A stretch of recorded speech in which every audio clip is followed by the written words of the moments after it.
Very well, welcome. A very warm welcome. This is Game Plan on 99.7 Joy FM, hits 103.9 FM. My name is Fento Tahir Fento. Welcome to the show. This very cool or cold afternoon, depending on which part of the country you are listening to us from. We have quite a lot to talk about on the show from now till 3 p.m.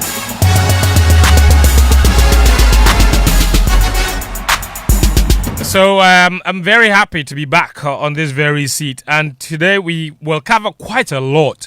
Now, I will just sum up the issues for you. Ghana's Olympic team is in Strasbourg preparing for the Olympic Games. The opening ceremony is on Friday. We'll take you live to Strasbourg to speak to them, the team's media attaché, and get a sense of what's really been going on there and whether we have reason to be hopeful that come Friday after the opening ceremony, when the competition itself starts on Saturday, Ghanaians will have a lot to cheer about these Olympic Games. And I'm sure that you've only seen, you've heard the news, you know that Olympic Games are coming, but the question is, why do we have to be excited? And then we can look at the global picture as well. Who is where? Who is doing what? Why should you be excited about these Olympic Games? We've got that to cover on the show. We also have a conversation on the Ballon d'Or and what the Euros and Copa America competitions have done for the Ballon d'Or race. Has it, in particular, eroded some credit of some of the people's plate, if you like? What has it done for Jude Bellingham? Has it added anything, or has it taken something away from him? Who else has made it into the conversation because of the Euros? Is that Rodri? What about Lautaro Martinez and his incredible performance at the Copa America? Does that mean that now he should be firmly back in the conversation as a genuine contender for the Ballon d'Or? What about Vinicius Jr. and Argentina's not so great performance at the Copa America? Has that taken anything away from his own credit in the Ballon d'Or race? Who else should be in there? Some people have mentioned Carvajal. Should he be in there? So we will have that conversation here on the show as well. Man United are moving crazy, are they not? They've signed all kinds of players now after Sexy Zegzi signed for them. Joshua Sexy Zegzi. They've now also confirmed the signing of Lenny Yoro, an 18-year-old defender that they've signed for 62 million. We've not had conversation on transfers in a while. But is that reason for United fans to be extremely happy? Because there's signs that the remnants of the old are all gone. Aeneas really making their mark and firmly putting their identity on this team. We'll have that conversation. And then the racism row that has populated the timeline in the past few weeks. Argentina's players, and Enzo Fernandez in particular, is in big trouble after he was seen in the video singing a racist chant targeted at the French players. So, there's a lot of questions around that, mostly about what should happen to Enzo Fernandez in the wake of this. But there's also the question of why other players that we're seeing in the video singing aren't facing the same backlash as Enzo Fernandez. Because it's very clear in the video, it's not just Enzo Fernandez singing the song, even though he was the one holding the mobile phone. So why isn't anybody else talking about the other players seen in the video? That's one question. But the other question is, what is with Argentina and these issues of racism and a national team players, a whole national team players, targeting the players of another national team? We will look at the whole complex and complicated history of Argentina with racism and what we can do in our own small corner as media, as players, as administrators to try and help with this, I don't know how to call it, xenophobia or racism or discrimination. So we've got a lot to cover on the show this afternoon. It's live and interactive on social media. We're streaming live on X Spaces, so do join us there. We're also live on Facebook as well as on YouTube on the Joy FM channel. If you prefer X and you want to get in touch with us, use the hashtag GamePlan to leave us a message with your thoughts on any of the things we'll be talking about here. For you, who should win the Ballon d'Or? After seeing what you saw at the Euros and the Copa America, who's done enough to win it? Rodri being voted best player. Does that mean that he's now outright leader in the contention to become Ballon d'Or winner, Premier League champion, European champion? Is that enough for him? Or Vinicius, La Liga champion, Champions League winner. Bellingham, La Liga champion, Champions League winner. Also voted La Liga player of the season. What about Lautaro Martinez, Copa America winner, Serie A winner, Serie A top scorer, Serie A best player? So we've got a lot. Who, in your view, should be the Ballon d'Or winner? So we've got a lot to cover here on the show. The WhatsApp number is 055-111-1997. The show is proudly sponsored by Petrosol. And Petrosol is always a delightful experience. I will tell you a bit more about Petrosol very, very shortly. But Petrosol, DSTV, proud sponsors of this show. We're very grateful that they could be a big part of us, always a big part of us here on the show this afternoon. All right, cool. Let me introduce the guys. They're in studio, very well seated. We've got a lot to cover today, so that's why I've kept the introduction very short. Sit up there, Philip Achrim. Yeah, man. How you doing, bro? Happy birthday to Zoom Zoom. Yes, Azuma Nelson. Yeah. The greatest African boxer of all Quick. time. Quick. Sit your, what are you doing? Footwork, no. Killer. Oh, Charlie. Because you went to play small virtual ball. Oh, Charlie. The way I beat the guy. I beat somebody. Hold on. You beat which guy? The virtual guy. If you can say what?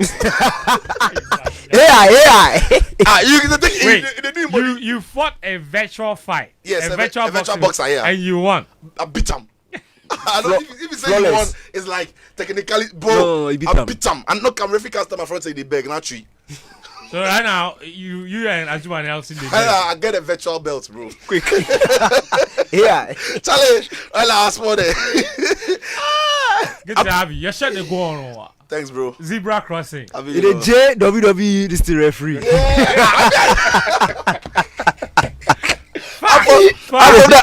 from the combat sports, man. I tell you. In fact, he would have a better chance at making it as a WWE referee than in boxing. That is true. His footwork. Welcome to the show. Oh my God. How you doing? Oh, I'm very happy. Yeah. Why? Yeah. Why are you happy? I'm very. Why I shouldn't be happy? I'm really Why are you happy? Tell us why you're happy. Why are you happy? Want to tell us why? Why are you happy? Tell us why you're happy. So that you can be. What is the reason? Tell me the reason. I don't know that song. Oh, you don't go Sunday school. No, they don't teach that thing for my church. We don't know that song. Please, we didn't go to the people. It's not that Dabi school. It's Sunday school. It's Sunday school. Shame. On all of you. Which church was that? You didn't go to Sunday school. My Sunday school don't teach that thing for. You gave mommy body for the main church. Okay. Auntie B go wake you up 5:30. Go Sunday school then. Teacher, will you keep quiet about it? Achita Makro, welcome to the show. Thank you. How are you? Yeah, I'm great. Yourself? You see, when the two of them speak, you and I can relate. Yeah. Because I can relate because we went to the same church. Yeah. You went to the same church. You want to find a fast now? Oh, you want to find a fast now? You went to the same You're on your own. You yes, went. at you are on Sunday your school. own. Sunday school. Yes, Church of COP. Pentecost. Where is it? Church of Pentecost. It's all over the country. No. You see, You see what he's trying to do? Hold on. Don't get me wrong. This is not your English class. When you say the same church, I assumed it was the same building. Okay. No. You see, Okay. that's It's what the same that's church. What, so you Different have assemblies, different. Yes, But absolutely. the same church. to, yes, This guy but don't you, even go church, so I don't even know. but you see, the assemblies of God that you are, is it assemblies of God? Church of Pentecost. The Church of Pentecost. You see, Church of Pentecost in Tumu. Mm-hmm. It's not the same as Church of Pentecost in Accra. It's That's supposed to be the same. So supposed to be the Christ, same. it's not. It is. Christ the King. Do you attend the Church of Let Pentecost? me finish. Christ the King. I have been there. I have gone to Mary Mother. I have been there. Thank you. My grandmother was Catholic. I have been to her church. Thank you. It is not It's the not the same. same. No. I'm telling you. Christ the King, Mary Mother, those denominations, Church of Pentecost is Church of Pentecost. We are You different. see, he's not getting. Actually, he's But not. they are all Catholic church. That's what I'm saying. When did Pentecost become? Not Pentecost. You are not following He the said Mary line of Mother, thought. Mary Mother, which is a Catholic church. Yes. And then Christ the King, which is a Catholic church. Good. You've And been my to grandmother, who is Catholic. both. You've been to both, and it's not the same. And I've been to my grandmother's church. And I'm saying that those two and my grandmother's church, even though both Catholic Yes. or all Catholic, not the same. That is not how the Church of Pentecost is. We are the same. We are the same. The doctrines are the same. The songs, feeling is everything. the The songs are The language The may feeling, differ, yes, but everything. but the vibe, Yeah, the spiritus, the tongue spiritus- twos, oh, bro. all the twos are the same. Okay. Yeah. Okay. Highly spiritual. Okay. The last one. Okay. The what twos? That's fair. Tongue twos. Oh God. If I follow the two of you, I swear. If I follow. Oh Oh man. God. But Let- man, let me greet the chairman of the Church of Pentecost. please go Yeah, ahead. Chairman Apostle Eric Nyamiche, and then the General Secretary Apostle Obobi, my main man, General Secretary of the church here, my main man Apostle Obobi, and the wife who celebrated her birthday a couple of days ago, Ma Koko. He's at 2 days time. He say yeah. You don't know. Come on for there. You don't know. He say That's yeah. my church, bro. And then the resident pastor of my church, Mount Olives, was at COP. Yeah. You who is the resident pastor of your church? Dr. Felix De La Ask Cruz. Achu who the His name resident is pastor of your Anthony church. Osam. You the Google. Oh, this is Twitter. What is Google? Actually, did you go to church last Sunday? Yes. Where do you go to church? Babadi. What's the name of your church? The guy said he's a COP member. Young man. Yes, but the COP he goes to is which one? I told you then. about it. There's English Assembly and Yeah. then there's local. I worship. No, at but the they have English- don't they have like Maybe I Labadi worship Central. at the English Assembly. English Assembly, Labadi Central, maybe English Assembly. The, Yeah, that's- they- I- that's I- actually- Mount Olives was a that's center. actually- yes, that's the point. All of the churches have names. Yes. Yeah. Yeah, So what's the But I name just of told you? you that's the It's English called Assembly. Labadi. That's actually your close church is to called Laboni. English Church. Oh, I said English Assembly. Assembly. Your church You is know called say that thing no English be true. Assembly. Yes. It is You know, true. because Just they do get a names. quick Google No, search. so They like, get names. it can be Labadi Central, Labadi area, Labadi Central, and in Labadi Central they have English Assembly and then maybe the local assembly. I don't know for sure. I've not checked Labadi, so I don't know for sure. But I'm saying that what he's saying, That is what it's is. yes, it be true. So you will see that on top of the name of the church is English Assembly. No, Labadi Central. It can be Labadi Central, but in the same building they have local English assembly, English and the assembly. So local. local So the people can English- come very early, or the English can come very early, 6 to 8:30. Yes. Then the tree or the local can come afterwards. So that's the condition that breeds the discrimination between the English service It's people not discrimination. and then the local service people. But if you don't own the tree, why should you go to tree service? I saw a video. Who was it? I think it was. wait. What's the name of this guy? The social media guy. No? What's his name? Code Mickey. Code Mickey. He said That is that- man that they Hey, love my of guy. man. Code Mickey says the English service people, no, they discriminate against the local service people. I see that video. So when they go to the church in the morning, if they see some girl, they'll ask the girl, where do you fellowship? Then they will mention the name and say, I said English service or Tree service. Local assembly. local service. And you see, and he says the reason he finds that the discrimination is perpetuated is that they will put the English service early. And then the local service for the masses. Yeah.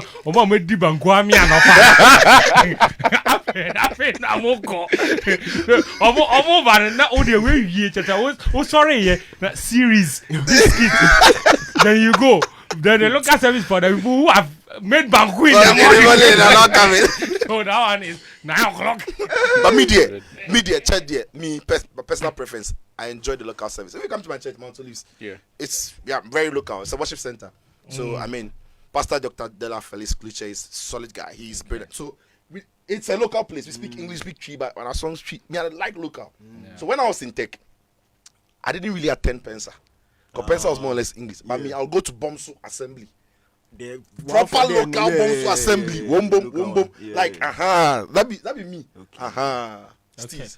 Fair enough. Guys, we'll begin the conversation with it. I want to briefly speak about Ghana's Olympic Games participation. The team is in Strasbourg, where they are currently camping, courtesy the French embassy, who have invested, I think, around 40,000 euros into taking Team Ghana there for this camp. Ghana is taking a 21-man and woman delegation.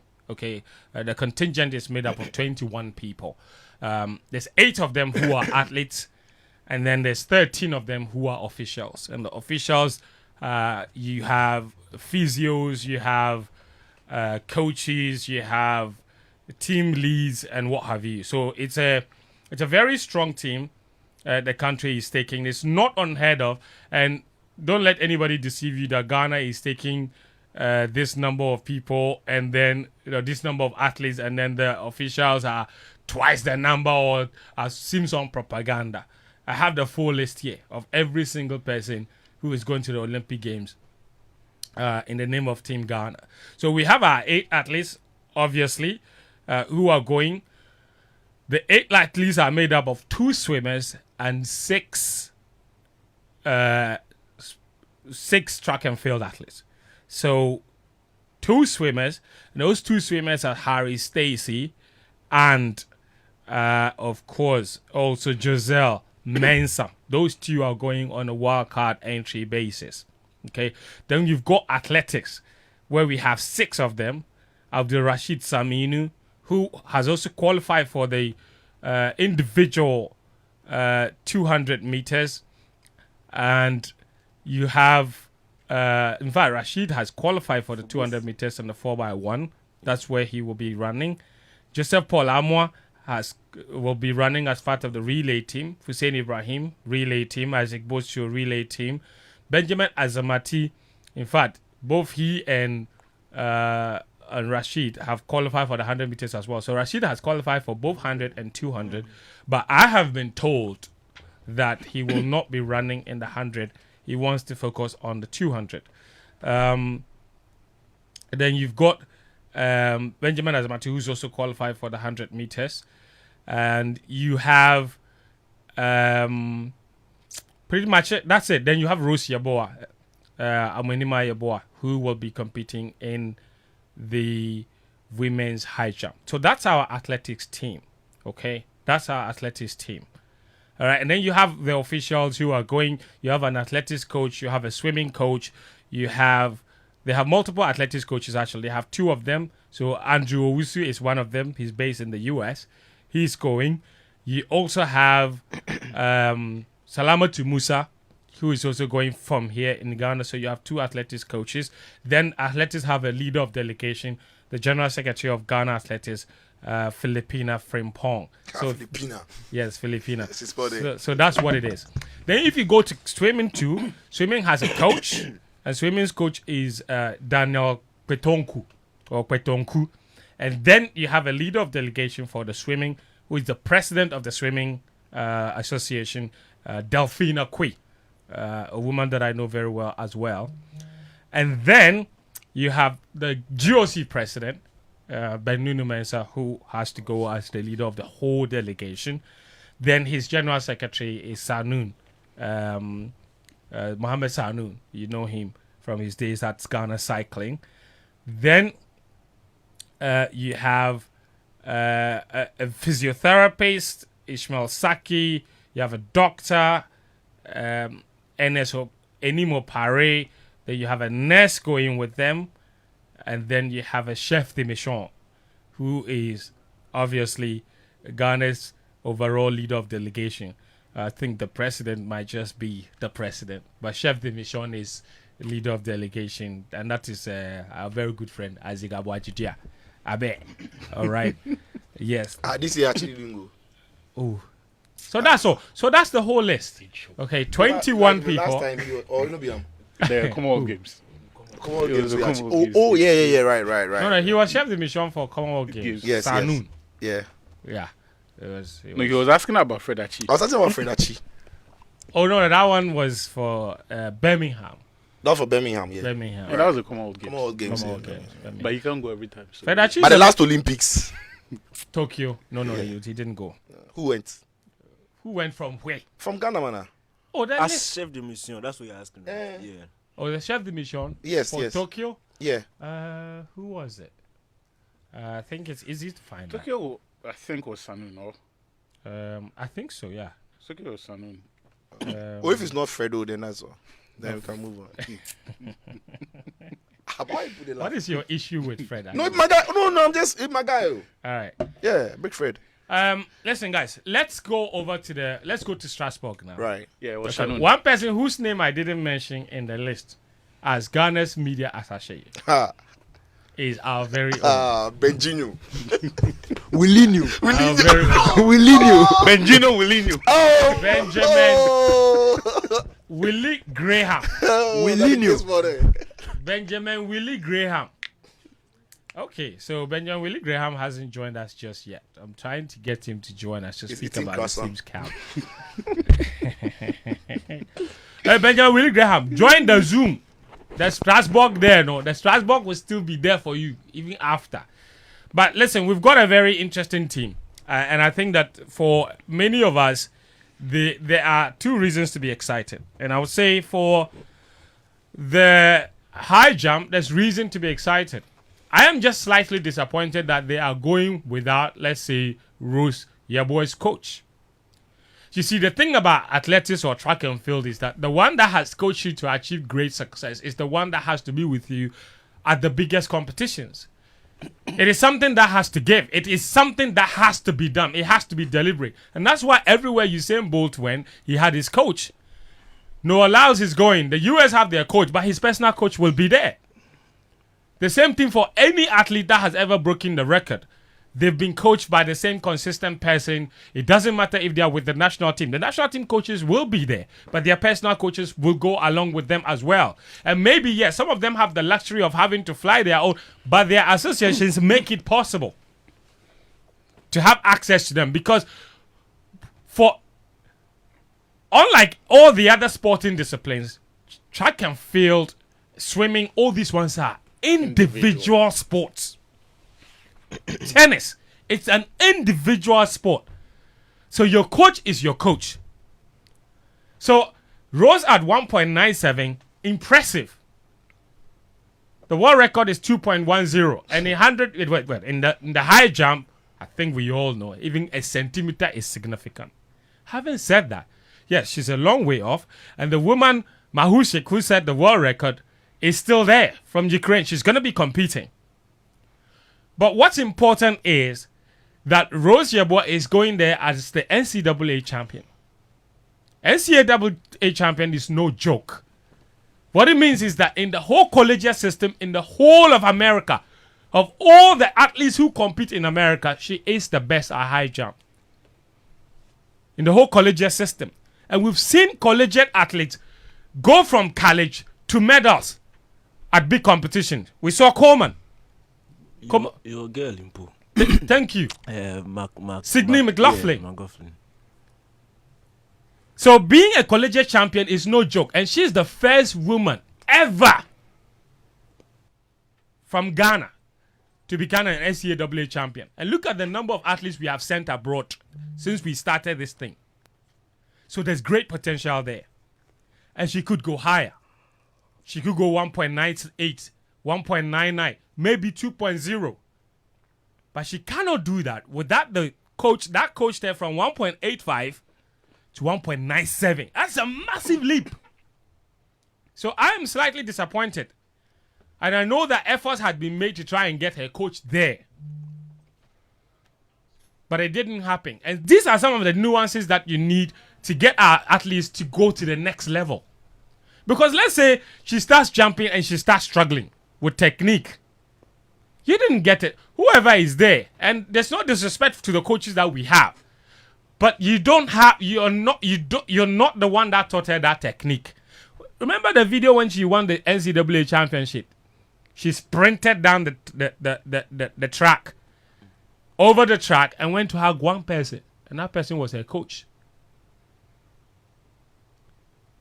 So I'm very disappointed that we didn't do everything possible to take care of that. Listen, but this girl, Rose Yeboah, is the most exciting athlete Ghana has had in the last 20 years. The most exciting.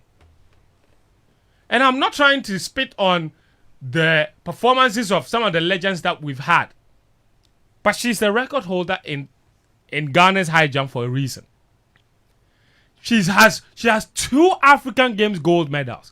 She has 2 African Championship gold medals. So for 4 competitions on the African continent, this girl has dominated, has beaten everybody. And you look at all the countries that do athletics supposedly better than Ghana. What it means is for a 5-year spell, she's dominated at every competition. She went to Rabat, she was champion. At the time, we were just in level 100. 2019. She went to the African University Games, she was champion in Egypt. Then the African Championships. Then the African Championships in 2022 in Mauritius, she was champion. Then she went to the World University Games in China. She was champion. World University Games. Set a national record there. And set a new national record there. Then came to Accra to defend her African Games gold medal that she won from Rabat. Then she went to Cameroon to defend her African Championship medal that she won in Mauritius. For a 5-year spell on the continent, nobody could beat Rose. And nobody can still beat her. And she's getting closer and closer. 1.97 has won a world championship before. Yup. So she is that close to the top elite. And look at the performances that she's put up over the years. So, listen, I think that we should have done everything possible to ensure that Rosie's coach was there. Because that would have done an awful lot for this girl. Then we have our relay team. Obviously. And I know Ghana Athletics has a way of rotating the team and coaches and what have you. But it's one thing that I'm very excited about. It was that they had a coach who had coached this relay team at multiple competitions to get them to achieve the results that they have achieved. And I'm glad that Andrew Owusu is there. He was part of the history-making team that took the team to Silesia and then to Tokyo. He's going to be the one coaching the team. Salamatu, this is her first ever Olympic Games. I hope she'll do a decent job. But for our team, I think potentially we are dealing with a 37 team. The national record is 38.07, which they set back in 2022 at the World Championships in Oregon. They haven't ranked close to that since then. Despite winning the African Championship title in Cameroon and finishing second in Accra and also qualifying for the Olympic Games in the Bahamas. But the potential of this team is enormous. I think realistically they can make the final. What happens after that? And this is the greatest relay team Ghana has ever had. It's not even a joke. Yep. Like, it's not even debatable. Because before they got into the scene and won gold in Rabat, the last time we had won the gold medal was back in 2003. When Aziz Zakari and Leomar Smith and Co went to Nigeria, the African Games, and beat Nigeria and won the gold medal. We've not had a team make back-to-back Olympic Games in the relays ever. That's how good this team is. But let's go to Strasbourg and speak to Willie Graham. Willinho. Who's been there with the team. Oh, Willie Graham. Graham. Willinho Jr. Willie Jr. This squad is killer. Yes, you know. Listen, talk to us about the last few days. You went on Tuesday, I believe. So Wednesday of last week, right? Yeah. Of last week. So you've been there for more than a week now. What exactly have you been up to? What's the training like? Who do you have in camp? What's the fitness level? When do you go to Paris? Just talk me through the whole lot. The team, Sicho, and the man himself in the middle there, Willinho. And actually, guys, once again, good afternoon. So we left the ground last week Wednesday on 11th. We left with Rosie Abois. I believe you were at the airport to have a chit chat with her. Now, when we got to Paris, we also had Ibrahim Husseini meeting us, and then Harry Stacey also joined us. And then, of course, it was a 2-hour drive from Frankfurt to Strasbourg. Strasbourg is a border town to Germany. That's about 25 minutes. So Giselle drove from Germany to meet us in Strasbourg. And then later on, I think the following day or so, that comes in Azipotio, and then we also had what you call Jopo joining us together with Aminu, and of course Professor Andrew Usu. But we left with the Dr. Ernest, the physio, Saki, and then of course our team nurse, and then of course the secretary had all been here. So we met him, and then we had a first meeting. We discussed the few ideas that we had. In fact, it was at the first meeting that the athletes themselves agreed that Jupo becomes their captain and the flag bearer for the team. So we discussed that, and then we head out for the recovery exercises, and then of course the swimmers also had the opportunity to see where they were going to practice. They have been there since we got back, and so that's been the story. Training throughout, and then of course working out with their coaches as well. Okay. Also talk to me about the story that emerged, and I'll talk to you about that very shortly, about the athletes asking that their per diems be paid from their participation of the African Championships in Cameroon. But when you speak to the athletes in terms of expectations, and I don't want to say a lot about the swimmers, because the young swimmers who are there looking to maybe make personal best times, because obviously they didn't even make the qualifying time and had to be there through the wildcard. The athletes, on the other hand, merited their places at these Olympic Games. They qualified. They made the final, the relay team in particular, the last time out in Tokyo. When you speak to them, what is, from their own expectation, what is realistic for them in terms of what they are looking to achieve in Paris? Great. You speak to them, and in particular, let me speak about my interactions with the captain, Jopo, and a few of the athletes. They are not giving themselves any unrealistic targets, and they are also trying to not put themselves under any pressure. I remember at breakfast, one time Jopo telling Rosie Ebois, and this is the very first Olympic opportunity there for Rosie Ebois. And also do remember that she's the first Ghanaian female to do a high jump at the Olympics there. So Joe was telling her, you know what, don't stress yourself, don't push too much that is going to affect you on a day. Just take it a day at a time. You relax yourself. Don't give yourself a set unrealistic target for yourself. I mean, the expectation is high. Ghanaians are expecting more from you. I understand that, but you just need to relax yourself, relax the muscles, and then go out there and enjoy yourself. I mean, that's the advice there from Jopo. It clearly tells you that they know that it is a task they need to fulfill themselves. They know that Ghanaians are looking for it, especially the 4x100 team.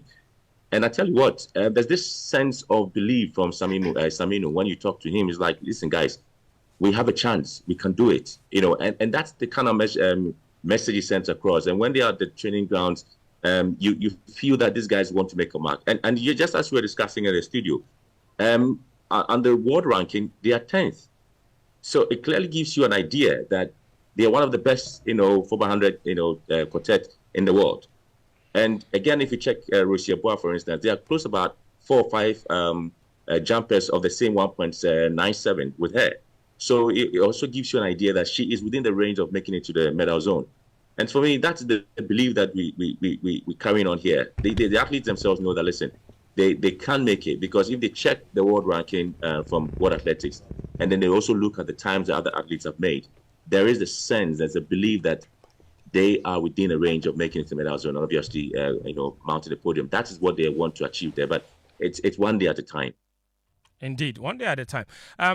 Talk to me about the mechanics that you've witnessed in training in terms of how they work on baton changes, because this team, as good as they have been, they have an uncheckered history of messing the baton up. They did it in Silesia in the final after qualifying to the final. Then in Tokyo, they qualified to the final and messed up the changeover. Then they did the same thing at the Bahamas World Relays as well in the first race. So there is a certain, and also they got disqualified at the Commonwealth Games in Birmingham. So there is a certain history with this team and the baton or the changeover. What specifically has Andrew Owusu and Salamatu been working on with regard to the training? I mean, friend, if you want to talk about that, you have to go back to 1996 Atlanta. If you do remember that final. Yeah, of course. I do remember that.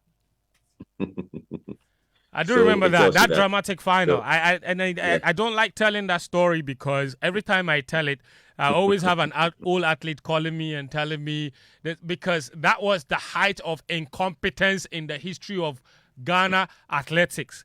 The 1996 relay team. Don't even have me started on it. Don't get It's me fine. started on No, it. so Because I just the want to one tell you who that, was supposed to do the team changes went shopping.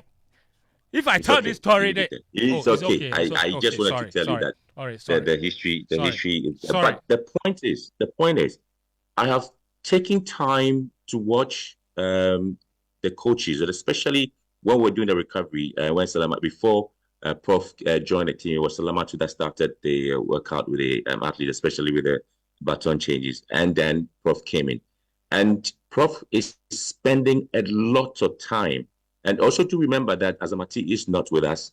He will join us on Sunday because I think he had a race yesterday or so, so he's going to join us on Sunday. Now, Prof spends a lot of time with the changes. He really is put a lot of data, a lot of what you call tech into the movement and even the measurement of where to take off, when to receive the button. So he stretching spends the zone quite and a number stuff of like time, that. you know, with these athletes. And I am particularly sure. I mean, every time the athlete themselves, they go out there and they do the measurement, they do their runnings, they do their checks. I mean, Professor Andrew Owusu is there. He records every detail and plays it back to the athletes and tells them, you took off early, you waited, a bit late, you did this, you did that. And they go through it each and every day. Ever since you've been here, that's exactly what they've been doing each and every day. He meets them personally. He opens his laptop. He sits with them. We have a meeting room. That's where I am currently. He plays it back and back to these athletes. And they themselves, they know. It's been like a rehearsal every day. And I mean, there's something he said. And I asked them, what really caused it? It is the anticipation. Sometimes you're playing so many things in your head, and you are just anticipating this thing will happen, and then you make a mistake. So they just need to get that thing out of their mind, and then they'll be fine. Just too much anticipation would just definitely make you make some of these mistakes, because one, I'm expecting, and then by the time a microsecond comes out, you miss it out. So these are the details it goes through with these athletes, and I am telling you, it's like, I think there's a weight of responsibility on these athletes not to make those mistakes at this particular event, because they keep telling me that, Ben, we are one of the best teams, quartet teams in these Olympics. Look at the rankings. Look at us. We are one of the best. And so we want to go out there. And I said, so that is the sort of pressure maybe for now, but they're also calming things down. I mean, after the training, we have the game room. We come out there with them. We try to play some games just to take out the pressure that sort of is weighing on them. And I think that all of us can help them, do it better at this Olympics. Graham, what about the story about Rashid choosing to run in just one of the two events that he's qualified for? He's qualified for the 100 and the 200. Do you have any confirmation of which one he's been entered for, or is he running both? He's doing the 100 because I think my conversation indicate that it's almost the same time when the 200 and the 400 4x1 will be happening. So he decided that no, he wants to do the 4x1 as well. So he wanted to do the 100, and so that's the reason. So he's going to do the 100. Okay. Yes. And remember, his teammates see him as the poster boy or the peanut boy of the team because of one. I think he's got a very good time. I think 10.02 or so. He's the fastest in the team. Yes, the fastest athlete currently in camp for the team. So, yeah, so he wants to do the 100 and give his best at the 4x100 as well. Oh, fair enough. Talk to us about your kits then. There were reports that your kits were trapped here, but I believe you have everything with you now. We traveled from Accra with the kits. GOC made sure that these kits arrived early. We're just looking for a waiver from government, which of course was delaying. And GOC eventually made available some funds and then got it out there. At the Games Village, the athletes were going to receive their running kits. It's been provided for by the sponsor A6, and we are told that it's already at the Games Village awaiting the athletes. And remember, A6 is only dealing with Ghana, but other top athletes as well in at the Games Village. So they are expectant that they're going to receive it. They've had other activities ever since we got to Strasbourg, and we've had some media day. A lot of journalists from Strasbourg have been here to talk to them. Rosie Bois is currently going to have jumps today at the we call it the Haute Pierre stadium. It's an athletic stadium here in Strasbourg. So that's where we've been, working with the athletes. What are you guys gonna wear for the opening ceremony on Friday? So you're going with your traditional fugu and a black gown, and of course we have a special footwear there from Horseman shoes, and that's what the team is going to wear. But as I said, today we had a meeting and it was agreed that Rosie Bois and Japol will be the two flag bearers for Ghana, and also 5 athletes from us will be at the opening ceremony, because the opening ceremony is going to be on the river in Paris. That's where we're going to have it. So 5 of them will be there, and to ensure that they hoist the flag of Ghana.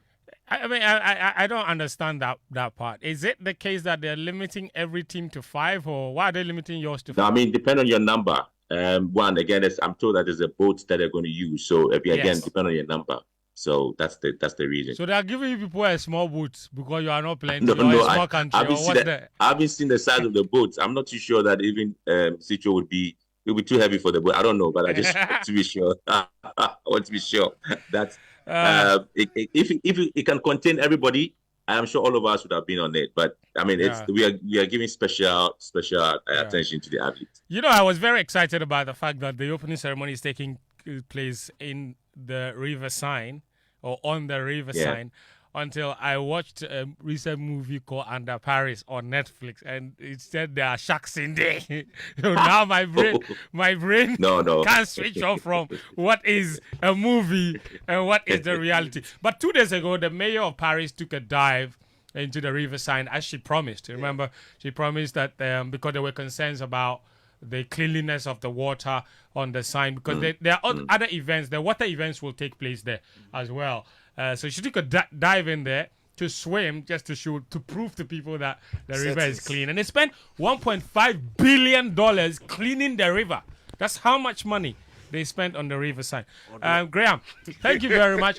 I think this was lovely. The most important thing for me, I think, for Team Ghana is stretching the zone. I think they've got the speed in them, but stretching the zone in the exchange area is very important. The best teams usually, and stretching the zones basically means that by the time the incoming athlete hands over to the outgoing athlete should have already be hitting top speed. But because of what Graham just spoke about, the anticipation and the fear that you would overrun the changeover zone. Some of them delay too much. They don't take off too early. Or when they have too many conversations with them, they take off too early and then now have to slow down to take the baton, because if you keep going, you're going to go over the stretch, the changeover zone. So all of these things have to be worked on, and I'm glad that they've had enough time. This is probably the longest that Team Ghana is preparing for an Olympic Games in recent memory. You guys would have approximately about 10 or 11 days of camping. That's not enough, obviously, but because before Team Ghana went, there were so many other teams that were already in Paris and had been preparing for the past month. You understand? But friends, let me take this opportunity to say a big thank you to the Deputy Mayor of Strasbourg in charge of sports development and infrastructure. He's a Ghanaian. Honorable Tufo, as I speak to you, he's in Ghana. And he made sure that we were at Krebs. Krebs also received us through, again, the support of the French Embassy. The French Embassy also supported our training camp with 20,000 euros. And so the president of the Ghana Olympic Committee, Benin Mensah, before we came here, has been working with the French Embassy and, of course, the Deputy Mayor of Strasbourg. And I have to also say that the Ghanaian committee, they've also been supportive. They've been coming around to support us. So you say that the 2 weeks is not enough, though, but I'd say that it helped the athletes. At least, how would it have been if we just moved straight to Paris and started the the training there. It wouldn't really have helped the athlete there. But I think that the 2 weeks really has gone a long way to. No, to that's what I support them. said. That's what I said. That it's a good thing that you've had this much time to prepare. Remember in Tokyo, when in a place called Inawashiro, I don't know if you remember that. I know Washiro. Okay. I remember that. Yeah. Yeah, so I think we can do better. Like I said, it's one step at a time, and these athletes themselves are excited about it. All right. Cool. Fair enough. Graham, I feel sad for you that you're not gonna be part of the ones on that boat for the opening ceremony, but. I'll be somewhere. But you come and meet me. You and I will You'll not be be on the boat. somewhere. But we'll You'll be be somewhere. where? Oh, Graham. Bye-bye. Thank you very much. Thank you, man. Benjamin Willie Graham is media attaché for Team Ghana at the Paris Olympic Games. Basically, everything that we need to know about Team Ghana's preparations for Olympic Games is brought us up to speed. Anyone with thoughts on that before we move on to our next subject? Because we need to move this on. It's a lot to talk about today. Yeah, just the Rosieboa bit that I was hoping the coach's situation would have been resolved before. From what I'm told, it had to do with accreditation, Yeah. which had not been secured before. And when the window closed, the GOC and then Ghana Athletics did everything possible just to see if a special dispensation would be offered, so that he will be accredited to go. But unfortunately, that was not successful. But she's got a very good chance. If you look at her rankings, she's currently world number 12 now, and it's not like she has to knock off a great deal to get into the medal rank. So even the world leading time, or the world leading number that I had to see was, I think, was 2.74 or 2.4. No, if I'm not mistaken. But this season's world leading jump is the world record. It was done just 2 weeks ago. Exactly. And Mahushik 2.10. which isn't too far from her. But I think In high jump, that's a lot. It is far off. for me, That is I think huge. that look, if you look at But yeah, she's close to the 2. if you look at 3 her, centimeters from 2 meters. if you look at her trajectory Yes. and how much she's been able to make up since she first came in 2019. Yeah. There's nothing that says that give her a year or two, she wouldn't get close to That these I numbers. agree. And there's a very important competition for her. And that is my only disappointment, that she's not going here with her trainer. But I think that at the end of the games, I will be happy, and I expect that she will be ahead of Morgan Lake, Vashti Cunningham, and a few of those who at the moment are ahead of her as far as the rankings are concerned, because she's a fantastic talent, and I think the experience from these games will serve her very well. Yeah. I was just watching the Paris Diamond League. By the way, tomorrow is the London Diamond League. That should be very exciting as well. And there were a lot of... The very meet where Mahushik set the new world record, there were lots of athletes who were struggling to clear 1.97. And this is what Rose cleared to win the NCAA championship. Because So, that's what it is. 1.97 was winning at IWF. Exactly. Diamond League. Yeah, yes. it's- You know, so it's a huge jump. In fact, You know, if it's you a check the rankings, there are about 8 of them currently on that particular mark. 1.97. Yeah, Yeah. it's a huge... No, it's a huge... Look, it's a very, very good jump. It's a huge... good jump. You know something? I think that when Nathaniel Atto is here with us. Natinho. But Dino Mame. Natinho. this one they sound like some track we they come record some track where they start. Anyway. I need to take a break though. So Okay. I don't know if you All right. want to hold your thought or All right, okay, or that's you fine. can sum it up for me. All right, sure. Look, for me, I'm looking at the psychological element of sport. We all do remember Simone Biles, and Yes. after coming through the gymnastics event and dominating so well and making all of the very big headlines, she came for another Olympics event and she said, "Listen, I don't want to do it anymore."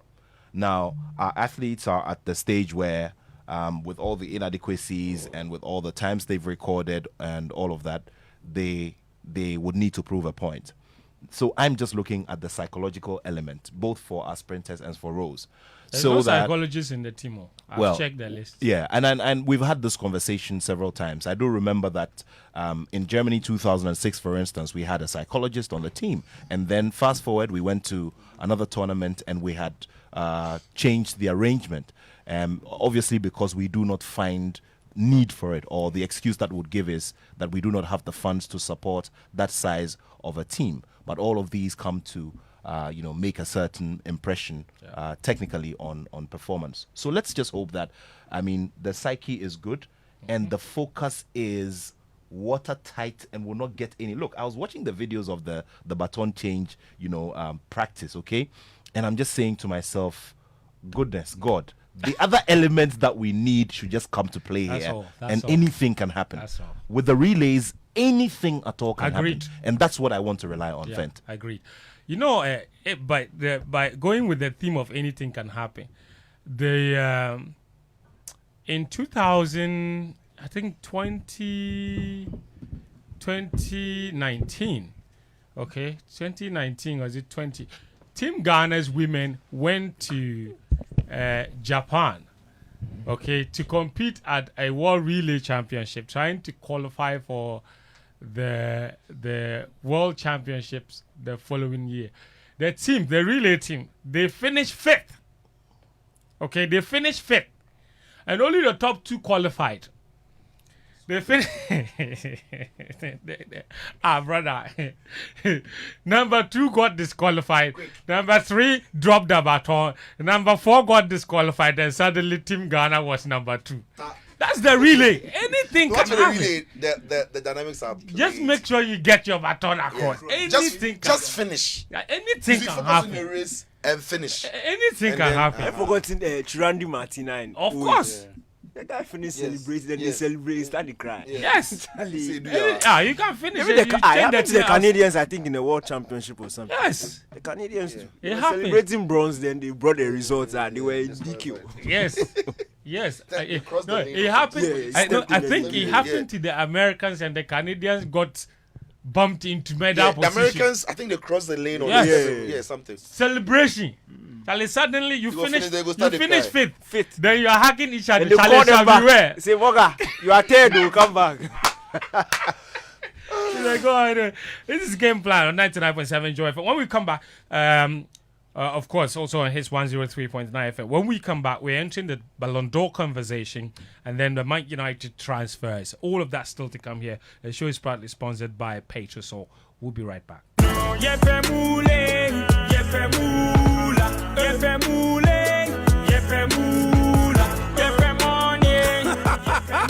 Introducing Pick 4 from Game Park Games, the easiest lottery to play and win. Pick 4 numbers from 0 to 9 up to 3 times a day to become one of our daily winners. More moolah, more power. Play online at www.gameparkgames.com or dial *946# to play. Game Park Games is regulated by the National Lottery Authority, not for persons under 18. Play responsibly. Pick 4 from Game Park Games. More moolah, more power.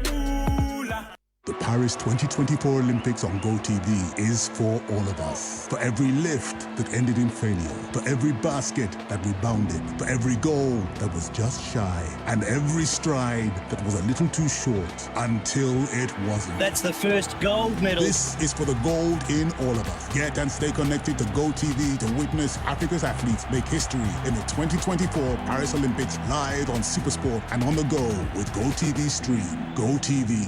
Love it.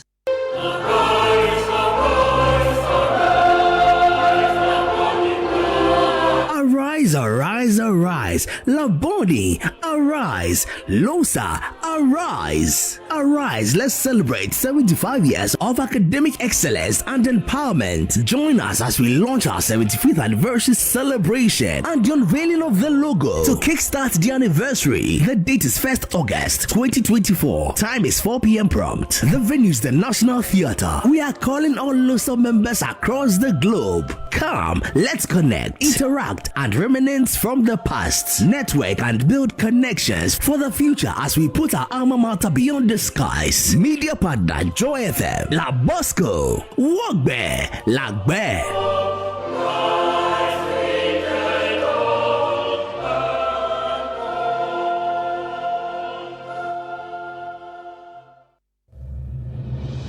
The happenings in international sport bring us history, numbers, and moments, some of which can be repeated and others only once in a lifetime.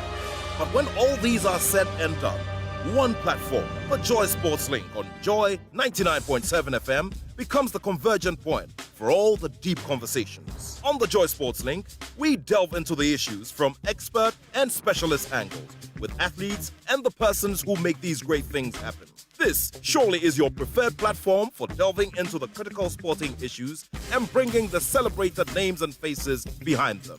The Joy Sports Link is on every Saturday from 12:10 p.m. to 2 p.m. And I'm your host. My name is Nathaniel Atto, and I have love for sport.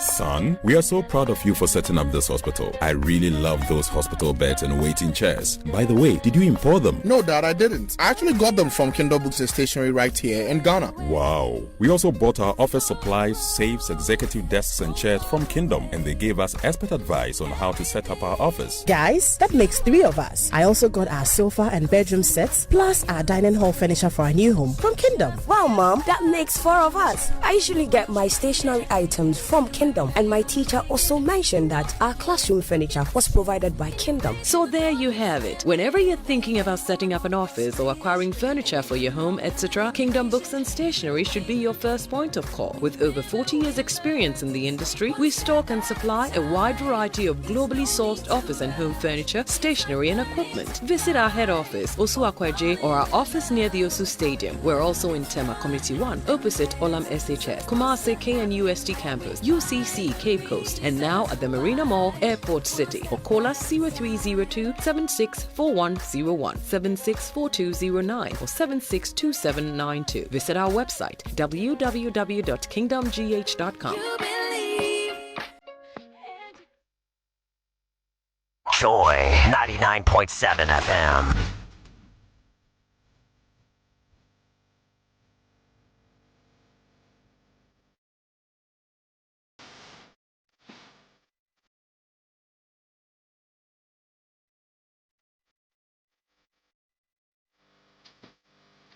All right, ladies and gentlemen, welcome back. This is Game Plan on 99.7 Joy FM, hits 103.9 FM. Gone by, we just had a conversation on the Olympic Games and Team Ghana's participation at the Olympic Games. Speaking about the Olympic Games, over the course of the Olympic Games, we've got very exciting programming lined up here at the multimedia group for you, Joy Sports specifically.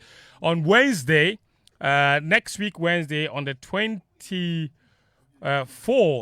of July at 9 p.m. on Joy Prime, we have a special Olympic Games preview show for you at 9 p.m. on Joy Prime on Wednesday, where we'll look ahead to the start of the Olympic Games and tell you what exactly you should be excited about, both locally, on the African continent, and globally, where the key battles will be coming from and all of that. And then starting the following Monday, the 29th of July, at 9 p.m. every day, we have a show called Inside Paris. Okay, this Wednesday show is called Gold Chase, and then from the 29th, and then every weekday, 9 p.m. on Joy Prime, starting on the 29th, we have a show called Inside Paris. It's 1 hour on Joy Prime, reviewing all of the day's action from the Olympic Games and putting perspective on them. So, whatever the big stories are from Paris, we'll have that available for you on that show, with opinions, interviews, everything that you've missed during the day because you're busy working and what have you. At 9 p.m. each day, starting on the 29th of July, we'll have a wrap of the day's events for you with insights and interviews and everything else that makes it a very rich experience and conversation for you. And some of the people that are also helping us do that, of course, is OMD Media Rich. They themselves have done a very wonderful report from Geopol, in collaboration with Geopol, I beg your pardon, on the Olympic Games. And we'll be sharing part of that report with you, okay, going forward in our subsequent bulletins and our subsequent shows. But it's a very interesting report that captures all the different elements of the Olympic Games, including how people are watching the Olympic Games and what have you. They surveyed, for example, 79. They surveyed people on the awareness of the Olympic Games, and among those surveyed, 79% were aware of the upcoming event, while only 14% answered no, and 7 were uncertain. And in Ghana, more than 80% of the people in Ghana knew that the Olympic Games were coming on. More than 90% in Nigeria said they were aware of the Olympic Games happening. Very surprised at the Kenyan number. Just under 80% of the people in Kenya said that they were aware the Olympic Games are happening. And given how much Kenya dominates at the Olympic Games, this is a rather startling statistic. So this and many more of such insight is what we will be bringing to you. Can't get to media reach and the research that they've sent us, they've sent our way.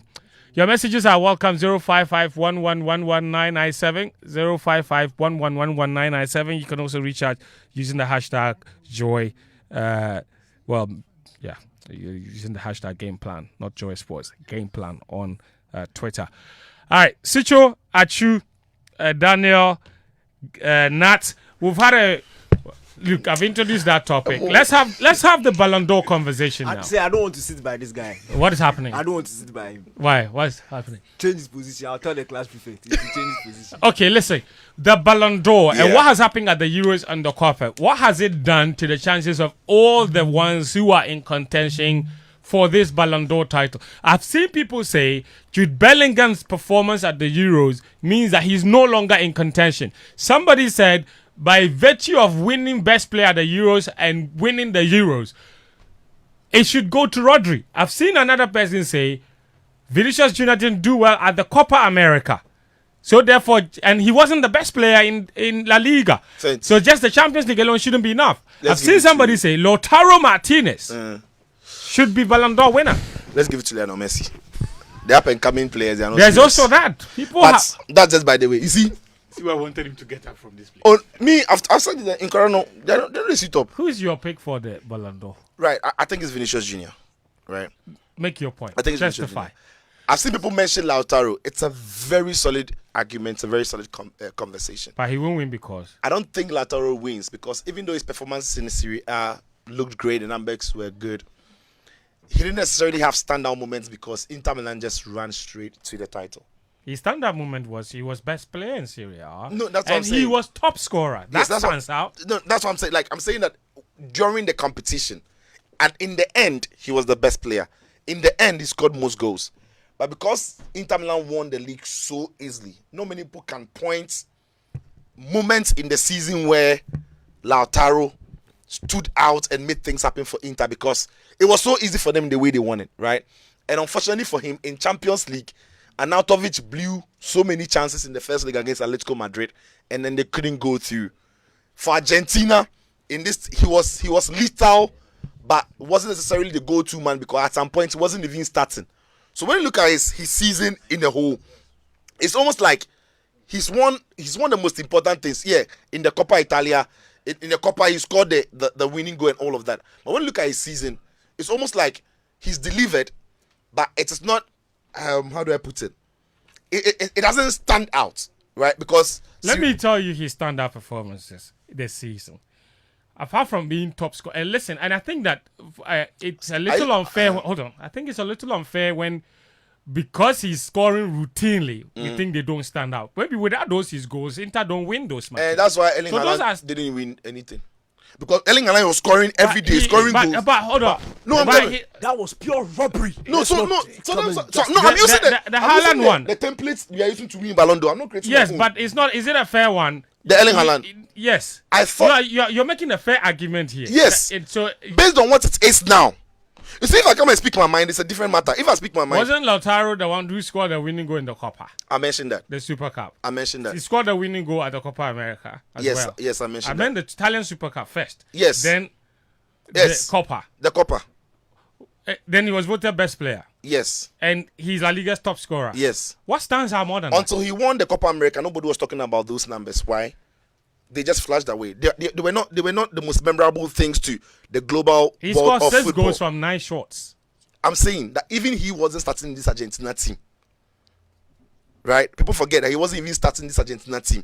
So I get the argument for Lautaro Martinez. What I'm saying is that the number of goals that he scored, if it was about number of goals that he scored and all of that, Erling Haaland would have won last year. But the Ballon d'Or don't won that way. Tell me why you think Vinicius will win. Because of moments. Okay. How many big moments of those did he have last? Plenty. Listen, Champions League against Bayern Munich home and away is enough. Champions League final. That's enough for Ballon d'Or. I'm saying that it's but Ronaldo won Ballon d'Or when he beat Sweden home and away. We remember that. And not wasn't because he hadn't played anything this season, no, but he capped it. He topped it.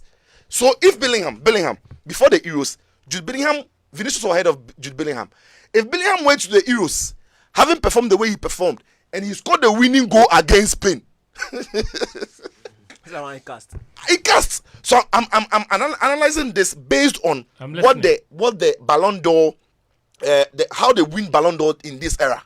Based on trend. Based on the trends. No, I see. My question to you is... Let him finish his Vinicius argument. Then you make your Rodri argument. No, I don't want to make an argument. I just want to... I want to ask a question based on a statement he's made. You mentioned moments, right? This guy, he don't worry you. You mentioned moments, right? But if you look at the Champions League quarter-final, Man City. First leg, second, he went into penalties. There was no Vinicius moment in that second leg. Which one? The second leg in this thing. There was no. But the first leg, he had crazy moments. Like the ball to Valverde, the ball to Rodrigo. No, it was Vini throughout. In the it's not, you don't have to score the goals. What was the biggest moment in Real Madrid winning the Champions League? That second half comeback against Bayern Munich. Yes. Who was it? Wasn't it Joselu? It wasn't Vinicius Jr. It was Joselu. It was when Joselu coming off the bench. No, Joselu. No, wait. Anybody who watched the game knows that even though Joselu scored the goals, everything happened because Vinicius Jr. started taking on Kimmich. He created tons of chances, and Joselu's first goal even came from Vini striking the ball at Neuer. You see, I'm saying that when you ask every Real Madrid fan, what was the game changer? Sicho. The Madrid fan will tell you it's baby Vini. Sicho. All right, proceed for me. So I'm saying that for me, as we speak. And you're saying that those moments for Vinicius were so many last season? I'm saying that they were at cranched moments where people are going to hold on to it. In one competition. What were his moments in La Liga? No, when he returned from that. Okay, so let me say this. You said memorable moment. I want in the first half of La Liga into early January, it was all Bellingham. Getting to when Vinicius returned to fitness, it was all Vinicius. Even through to the Champions, people forget it. That Bellingham dried up. And Vini took it up. Yes, but Vini taking it up. Yes. What did he? The moments and what did he do? He led. What do you remember? I've mentioned plenty. No, I mean La Liga. Games. La Liga. Oh, you made an argument against Lautaro based on that. Yes. That because he was too routine. Thank you. Nobody remember. I'm saying Vinicius, that second half that he took over. No. What do you remember? Oh, plenty moments. Like what? Oh, those don't even go there. No, I'll see. No, I want us to go there. No, wait. I'm saying that. What I'm saying is, I get all the argument. I'm saying that for Vinicius Jr., the way he ended the season, everybody knows got injured the first half of the season. The way he ended the season, right, when he came back, the sheer number of assists and the sheer number of goals he scored, the number of games he played against the end of the season, it puts him there. And let's face it, when the season ended before all these international competitions, Vinicius was right up there. Even Bellingham said it himself on their bus parade that he thinks that this year's Ballon d'Or should go to Vini. And it was only because of the way the boy had played in the second half of the season. I don't think that the Copa America and then the Euros altered so much. I don't think so. And the same reason I'm going to say, even though Rodri has won so much with City over last season, he won only the league and has come to win the Euros, I don't think that he has had standout moments like Vini. He's played well. Isn't that more? I feel like that is a slight disadvantage to those who are so good, they're so good, so much so that. Yes, it's a disadvantage because of their consistency at a certain top level. Now you don't regard what they do. Just like Erling Haaland was scoring over 100 goals in 2 games, and he said that. Thank you. So you only scoring. Daniel. So I think it's 5 minutes. I think Lautaro should win. Okay. And I think Lautaro, you see, football is very interesting, but the competition is based on, the award is based on what has happened within a certain time period. Okay, certain competitions come before certain competitions. That's why at certain points in time, people are leading and then people are behind. Then after a certain competition, another one will come back to the top of the race. But I think that the season has ended now. The award is now given based on a season review. And when you look at the whole season, from August up until now, I think Lautaro has been the best player in the world. Now, let me explain. In the Serie A, if you look at how, and I like how Cicho starts, Cicho is a very good debater. But Very no, diabolical yeah, very as well. good debate. As for now, I'll give it to you. But you also need to look at storylines from Inter coming into this season. Napoli had whisked everybody away easily in the Serie A last season. They came into this season, Inter Milan, needing to fight back to regain the title. And they did it brilliantly. The Serie A was being fought up until, I think it was December, when Inter beat Juve. That was January it. even. Yeah, January. They stretched the gap and they just kept on going. And the person who kept them keeping on going was Lautaro Martinez. Yes. You can't tell me that Lautaro Martinez, he didn't have memorable moments because his team won it easily. Man City has been winning the league easily, but we still give fans to their top class. The top players. Yeah, Yes. you can't tell it because the team won it easily. The person didn't get. He didn't win Ballon He d'Or. didn't win. No, it's not about did he win Ballon d'Or. Somebody was supposed to win. We know why he didn't win. But the point is, Lautaro has finished the season winning the Serie A. He finished it by being the best player in the Serie A and winning the top scorer in the Serie A. Yes, in the Champions League, it didn't work too much for him. That is fine. Then he goes to the Copa America, which is the biggest continental, in fact, the biggest international competition in South America. This one crowd was including North America. Including North America. Because there were 6 North American countries in the there. best North American So teams. 2 continental Thank you. competition. It is a combination of 2 and the Because best of some the Panama best and team- USA. China supposed to stop that. They are And the the USA, best- no. Who be those- top pass those USA 6 for the No, faint. Let's put CONCACAF the record. there? Those 6 teams that were invited from North America are the best teams in North America. Factos. Full stop. So Factos. the Which best 6 teams? teams No, are Mexico, USA, USA. Mexico, Canada, Panama, Reggae Boys, Costa Rica, Jamaica. Costa Rica. Yes, They're the best. they're the best North teams America. in You don't know. CONCACAF. You don't know. You You're know that educating for me, sure. you're educating It me. is factors. Go Thank check you. the FIFA rankings. There is no better team in CONCACAF that was not at That's CONCACAF. That That's was it. not at the They are Copa. the best. Panama. Panama No. was there. Panama were at the World Cup in 2018. Don't Ah, forget. so what? Why? Why Gala you no go World Cup? They mean say what? 210 countries in the FIFA members. Panama they are were the one best. of the 32. You are telling me it's Honduras were at the World Cup too. So if they come to the World Cup through their confederation, what have they done? they've done something. They've done something. What's your problem? But what's your problem? You when you go to the World Cup, you celebrate. Why you know they- But what- Honduras when they go is nothing. Is that why they receive top really rich? When you go to World Cup, you go out group stages and you expect that you should be qualified for round of That they can consider for me. Don't mind situation. Now let's go to the Copa America. Let's look at Lautaro Martinez's performances in the Copa America. Sicho again is a very good debater by stating the fact that he wasn't starting games. But look at the impact. He scored a winner in 3 matches. Yes. Argentina won 4 That's matches impact. in all. He scored the winner in 3 matches, including the final. He scored in fact the records are here. I have it all here. So Sicho can Read come it for and, me. Sicho can come and do all these things. No, in fact, he scored a goal in the quarter final against Ecuador. The game went to penalties. The only game he didn't score was the easiest game on paper. The one he didn't even have to do anything. When Messi decided that he would do his job, and he actually scored a goal in the competition. That was the semi-final. He scored a winner in the final. He scored a winner, in fact, a brace in the last group game against Peru, which gave Argentina their 100% record. He scored a winner again in the second group game against Chile. I mean that one you like. He came to score again in the opening game of the competition against Canada. So he's 9 shots in all. He wasn't wasting his time. 9 shots in all he took in the Copa America. He scored 6 goals. Finishes as Copa America top goal scorer. You can't have such an impact and win the Copa America. You can't have such an impact in the Serie A and win it. In fact, per the UEFA coefficients rankings, the Serie A was the best league in the world this year. Am I lying? They scored the most points. Yes. Fact. Serie A was the best league in Europe in the per UEFA. Yes, 24 season. Yes, Serie A teams amassed the most coefficient points this season. He was the best player in that league. Now let's break that one down because the only thing we don't break anything. We won't break anything The down. only thing that didn't work for him. Hey, The only thing that didn't work for him. This is smart. No, we will break that one down. Tito, we won't break anything down. We are not breaking anything down. In fact, by virtue of that, we see the number of teams that are going to next season. Course. Rightly so, because the Serie A has shown its superiority over the likes of the Premier League and the La Liga. In fact, the La Liga finished number 4? Am I lying? Yes. Number 4, because the German Bundesliga was number 2. That's why teams like Bayer Leverkusen were bullying their way in European competition. That's right. There's a reason why La Liga That's is going right. down. But Hopefully, your 5 minutes down. hopefully Mbappe will come and raise it Your back. 5 minutes down. No, it's not up. It's not up. But I'm just in conclusion. If you have a league, Super Cup, a Champions League, and then Copa America, 4 major competitions, and 3 out of the 4, you are probably the best player in the 3 out of the 4. One doesn't work for you. You look at Vinicius Jr. The league, you admitted per your own analysis that Vinicius Jr. League 1 year shape. I didn't say that. No, you said Hey, it. no, we asked for evidence. You didn't give us. Equally applies for We asked for. No, he said from February he took over. We said memorable game. He said plenty. We said Messi one. He said plenty. Yeah, what's Lataro's memorable game is here? His memorable game is here. He won the league and he was best player.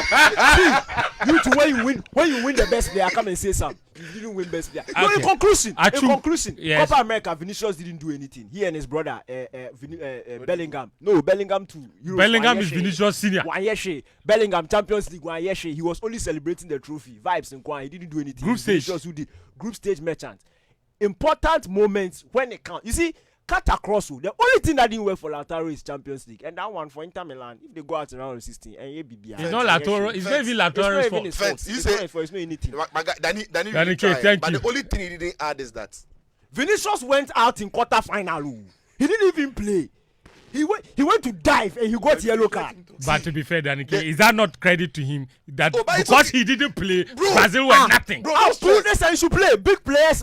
See, big players when you're on yellow card and they know another one will take them out. No, they are careful. Just a second, I'm saying that Danny try.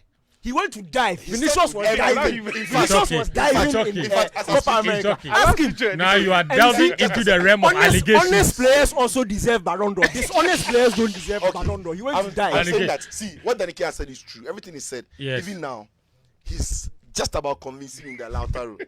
But the one thing he left out, one thing he can analyze, is the Real Madrid aura. The Real Madrid aura. Well, that's the only reason why. That's the only reason. And is that a fair metric? No. It's not fair. It's not fair. That's the reason why Haaland didn't win. Is it a fair metric? If Haaland play for Real Madrid, don't shy. If Haaland play for Real Madrid, like you think they'll dare give that thing to Messi? Achu. It's aura. The two of you. Hey, please behave. Thank you very much. Achu Tamakolo. Rodrigo. Vinicius shouldn't win. Okay. Lautaro Martinez shouldn't win. Bellingham shouldn't win. Okay. Rodri should win. That's right. You have 5 minutes. Tell me. You see this argument about having moments and how it's been a determinant in the past. It is true. But it has, in the past, it has only been when all of the accomplishments and all of the metrics match up. And then there is one player who has more match-winning moments or those memorable moments, as Sicho says, right? So that becomes a difference maker. But the moments on its own is not enough to win you the Ballon d'Or. It should not be enough. Why? You need a body of work. And as I've said, it is only when all of them match up in terms of all the metrics that you would like to consider. Yeah. But one person has more memorable moments, to quote Sicho, then that can win it for you. Vinicius Jr. In La Liga, yes, he got injured, but it is nobody's fault. Bellingham balled out. If it is that the argument is that he had moments, look, the relevant moments in La Liga were all about Jude Bellingham. True. That's why he was named best player. There are 2 games that matter in that league. Oh, how? The Clásico at Camp Nou, the Clásico at the Bernabeu. On both games, Bellingham left his signature. True. You are shooting yourself in fact, foot, but you get there. In fact, his impact was so profound that wait. Today, let me ask a question. So Vinicius was like Bellingham was the best player across La Liga. Yes. And we are talking about the goals he scored at the start of the season. Vinicius didn't play like 2 months, 3 months. Yeah. Bellingham scored only 4 goals more than Vini. He scored 15 goals after he had. Which of them plays further forward though? Bellingham. But who else? Continue. You cannot continue. I won't respond to this. Flow. The reality is that Bellingham was the best player in La Liga. That is not. That's factus. Can't be debated. So domestically, they can be debated. Vinicius had a flaw there. His record is not. It is tainted. In the Copa America, he let his team down. Badly. You can. Yes, he was excellent in the Champions League for them from the knockout stage. Yes. But somebody's work took them to the knockout stage. After 3 seconds. Look, the severity and magnitude of Brazil exiting a Copa America at the quarter-final. Look, you can't compare that to Inter Milan going out of a Champions League in round of 16. There should be more uproar about Brazil failure. And we are saying it. Only it's just Copa America. He didn't this thing. We are mocking England for losing. And he went to dive Euro finals, but Brazil couldn't even make. So you've made a strong argument for why Vinicius shouldn't win. Vinicius shouldn't win it. Lautaro Martinez shouldn't win because he did well in all of the numbers in Serie A, all the numbers in the Copa America. Brilliant. But the Champions League is the apex football competition at club level. Yes. If you don't show up when the big boys step up, you have no business being in the conversation among the best players in the world. Nothing else matters. Nothing else matters for me. And he didn't show up in the Champions League. Let's not make excuses. Who didn't show up? He didn't. Lautaro Martinez. Look, yes. So therefore, you don't even want to entertain that. Let's not Fair entertain enough. that thing. Bellingham, yes. His main value or credits comes from that La Liga campaign. And then the group stage of the Champions League. Beyond that, he was just another good player on the Real Madrid team. True. At the Euros, he flopped. Big time. He let his team down. Big time. Of all the 4 players, Rodri is the only one with an unsullied record. Yeah, he no floor for Champions League. Rodri, no floor for Champions League. He's the only player with an unbesmirched record. Like everywhere. The body No. The teacher has asked a good question. You don't flop for Champions League. He showed working everywhere. You see the way he's evading now. You see, he What showed Champions? working Even in the league, everywhere. even in the league, he was even the best player in his league. When they talk about allow Achu to go. When they talk about these so-called moments and all of these things, if that is the argument, Rodri even still has relevant body of work in the sense that there were important points of the season where Rodri showed himself as a difference maker for Manchester City. Like look, when? In the league. Like when? Then you give example. You can't just say on the the final day of the season. When probably all of them, they were shaking. The goal that settled matters, that sort of ended the debate about whether or not there was a chance for a title to slip or wherever. What was Rodri's contribution there? The game ended 3-1. City were already in the lead. So how is scoring the third but goal at the winner? 2-1 we could. He said his goal settled nerves. Even at the time he scored, Arsenal were not even. Arsenal were losing. What are you talking about? What are you talking about? You were born yesterday. Look, and here's the thing. You were born yesterday. If you look at how City were calm. Rodri They were himself, calm. and for me, he has gotten to that point where he's not only good, but he makes all of the elements around him better. If you take Rodri out of all of the teams that he plays in, they are not the same. Spain played better without Rodri in the Euro final. See, they are not the same. Spain played better without Rodri in the Euro The final. counter argument is that they took advantage of a horribly coached England team in that second half. Achu and say. They took advantage. The two of you. Hold on. The two of you. This is not an interjection. The two of you. The two of you. It is important that I say this. You see, no, friends, because this is not about waxing lyrical. It's about when you shower the player with words, you give examples. People are listening. You can't just say listen to me. There are no examples. Wait, Daniel, listen and to the me. only example you is a lie. When you made your case for Lautaro, I didn't lie. I didn't lie. He was quiet. I was quiet because I was truthful. I can't be quiet because he's lying. He said that he scored a goal that settles nerves. Meanwhile, when you go back to the moment, Arsenal were losing. City were 2-1. Who said there were no nerves at City? Were you there? You want to sit here in Kokomlemle and determine the nerves at Eastland? I forgot you were in the stadium that day. Were you there? You want to sit here and determine that there were no nerves at Where were you sitting? Where were you sitting? Oh my God. All right, listen. Please behave, okay?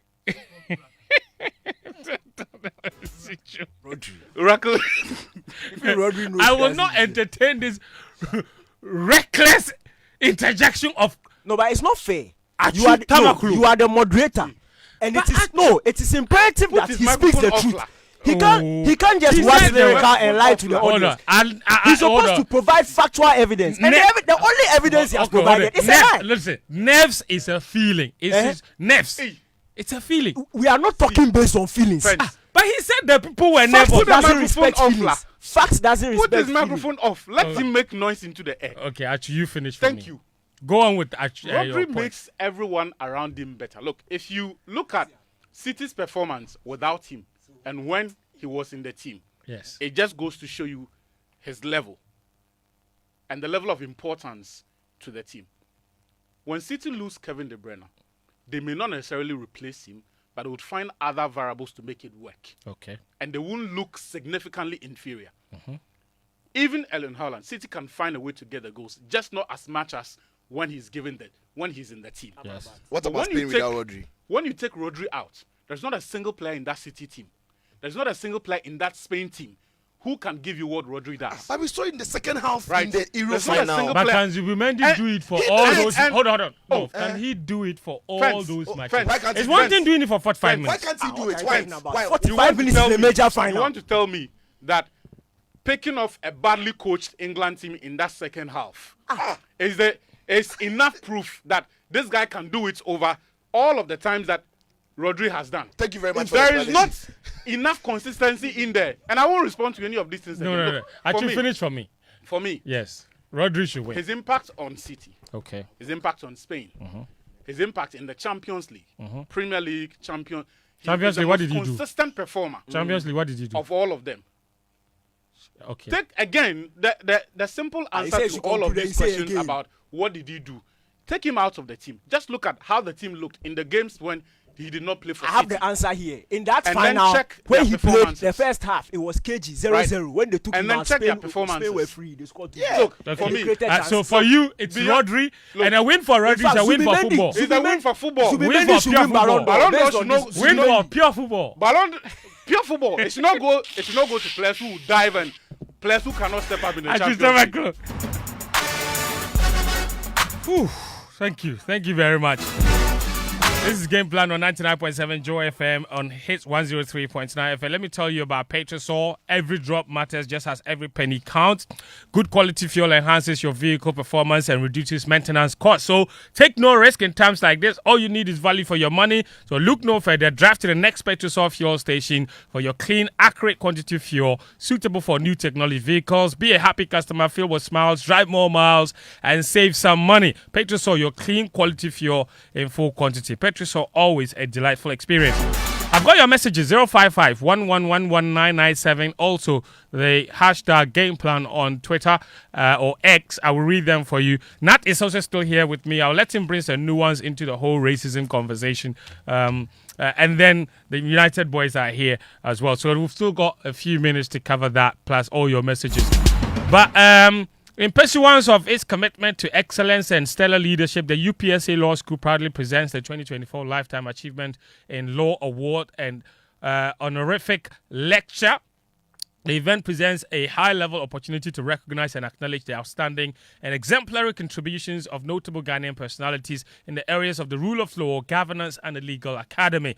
This year's Lifetime Achievement in Law Award will be conferred on Nana Dr. SKB Asante, the Paramount Chief of Asante Asokore and former Director, United Nations Center on Transnational Corporations, and he's also Chairman of the Committee of Experts which drafted the 1992 Constitution of Ghana at an August ceremony befitting the aura of the occasion. The event comes off on Thursday, 25th July 2024 at 5 p.m. at the Kofi Ohene Konedu Auditorium at the UPSA.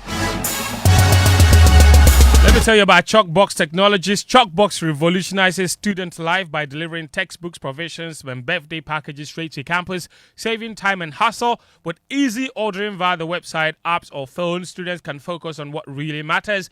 Chalkbox Plus extends convenience, offering wholesale delivery to homes or businesses. It's not just a platform, it's a lifeline for busy students, professionals, and families in Ghana. So experience the convenience. Just call 0302 239-134 or 053-047-4694 or just go to chopboxonline.com and download the Chalkbox app as well, and then go and enjoy. Start delivering stuff. Easy peasy.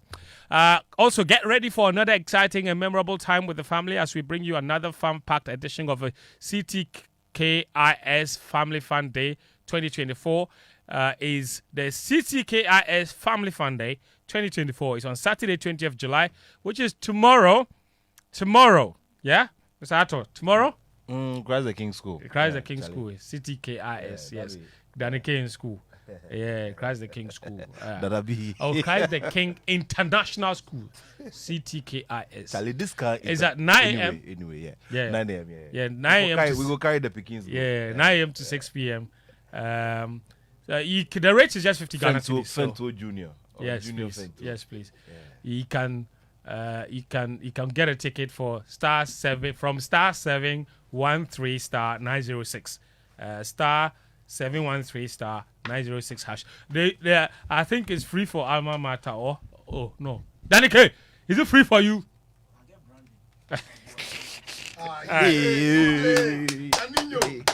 Charlie. What did he say? Charlie, see, let me tell you something. You know, in these days when political parties are looking for youth organizers, Danny K will become a very important.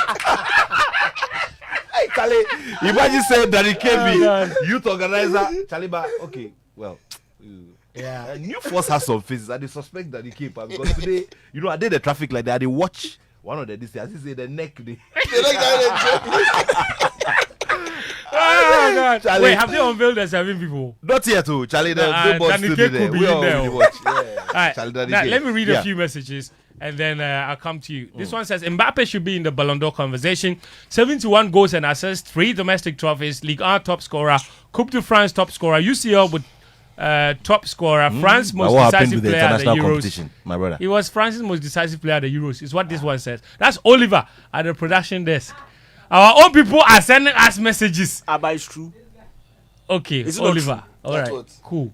All right. No, somebody won FIFA the best by being the top assist maker in the French league, winning the French league, and scoring his 100th goal for Argentina. Why can't Mbappe also win with this? Mbappe doesn't have the same aura. This message says, "Hi, friend. Please help me say hi to Sicho. I'm his friend at Malam Junction Traffic. Oza, tell him it's been a while." Yeah, this man. Is Daniel. You have a friend at Malam Junction Traffic. I know, if you say so, you're my friend.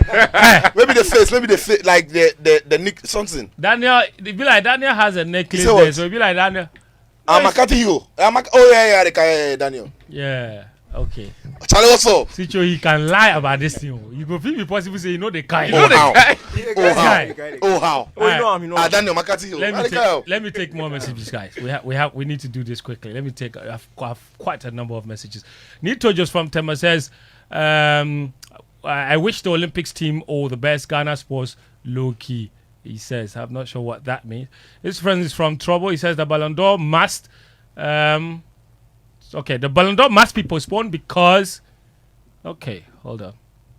Because the standard has dropped drastically. The high bar CR7 and Messi raised for 11 years. None of the candidates matches that this season. They have spoiled us with quality and high performance demands, so therefore it must be postponed. Else it will end up being a cheap award.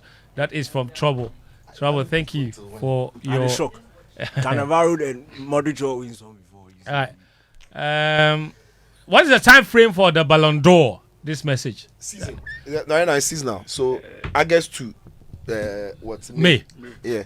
And the year with international competition extends. So it extends to the end of the international competition. Is it from January to December or is based on season? Based on season. So now Saka 2, that's clear. If it is based on season, then individually Lautaro Martinez deserves it. He played all the games in the Copa America, started 4 games out of 7 and won the final for Argentina. Okay. He was Serie A best player. If you had team success wise, Jude even deserves it ahead of Vini. And before Inter were eliminated from the Champions League, Sicho said that Inter were the best team in Europe last season. Resist day. Hey, Charlie. By the fact that they be the best, they miss Lautaro be the best player. Conclusion let's take more messages. This one says, it says, it's so sad that now a player as normal as Bellingham is in the Ballon d'Or conversation. Rodri's Ballon d'Or is with Messi. I beg. The best player in the world is Vinicius Jr. He deserves it the most. That's a message from Joe. When people picking Ballon d'Or from Messi? It's like Lewandowski when they take the special award. Yes. This message says, hello, Fed. Welcome back. Okay, sends a lot. Okay. Whoa. that's a okay, Dale, I'll try and read your message. It's quite long. Hey, why? It says, as for the Euro, I've said it from day one that Spain would win it. It's super party here in the town for the Spanish. For the Ballon d'Or, it's really open now looking at how the season went. That's early season next season, and the likability of players will play a major role. But I believe either Bellingham or Vinicius could win it. I wish Team Ghana all the best. Vamos, Team Ghana. My regards to you guys. Tell Danny and Achu that their Euro coverage was top notch. When is Gary coming back? Gary, message Dale. We beg you. Send Dale a message. Okay. All right, Dale, thank you for your message. This one says, Fen, don't forget the money question for some of the athletes. I forgot. This one says, Rodri is... Like bad news soon. But he answered that within the week. He said that there were per diems from Cameroon, but nothing to do with the Olympic Games. So the Olympic Games are fine. Rodri, to me, is the best fit for this year's award because he blew away every star there is as required from a DM. FPL code for your listeners. So the season is almost on the way. Idigoro in Tama Community 1. Site 10, huh? Yeah, with that message. All right, I've got more messages, but Nat, listen, you've been following the whole racism conversation. We don't have a lot of time. Yeah. But quick word on it. You have any thoughts?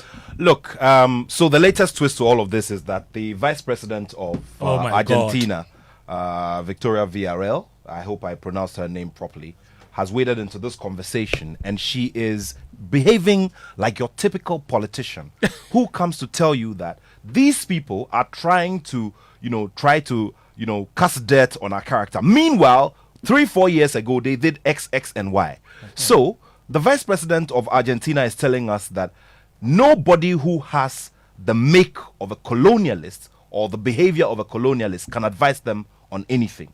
Well, Argentina's record with racism on a daily basis is not even a good thing to talk about. But to think that a person as high as the vice president of the land goes to subtly defend behavior which in the ethics of FIFA are wrong and are unacceptable is very, very disappointing. If you ask for my personal view, I'm not very surprised. And what I will say to every player of African descent or every player whose skin is nothing close to, well, what do we call it? Do we call it pink, light, white, or whatever? All you need to tell yourself while you're playing is that I am here to make my name, to perform for myself, and add my name to the history books or stamp my foot in the history books and go away. Yeah. Because if you decide to think about what people really think about you, look, this is not going anywhere. You remember when we were covering the Euros and I kept telling you about Saka and how if Saka had gotten himself into yet another penalty shootout situation, there would have been that little nudge, of course, and he would just go back to the last time when he missed that penalty. Again. Exactly the point. So this is a very simple matter. He's not. I'm looking forward to seeing when FIFA will start cracking the whip properly and showing proper, commitment to to eliminating this if they can. You understand me? Yeah. Because every other time these things will come up. They'll come up in our leagues. They'll come up in international competitions. They will always come up. But to say the least, I think that the behavior of the vice president of Argentina is very, very, very disappointing and unacceptable. Yeah. Thank you, Nat. Achitama, Claude, Daniel Cranting, and Sicho. We'll take that Man United conversation onto Sports Zone on Monday. FIFA must ban all the boys in the bars for life.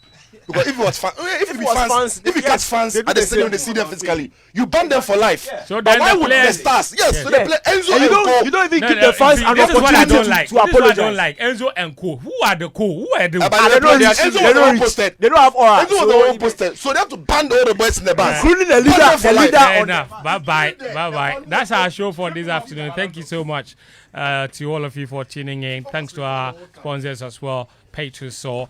Before we go, a very happy birthday to you, Beatrice Ajepoma Enchi. That's from your love, Emmanuel from Legends Clothing. We're back again next Friday. Until then, do enjoy your weekend. Take care and bye-bye.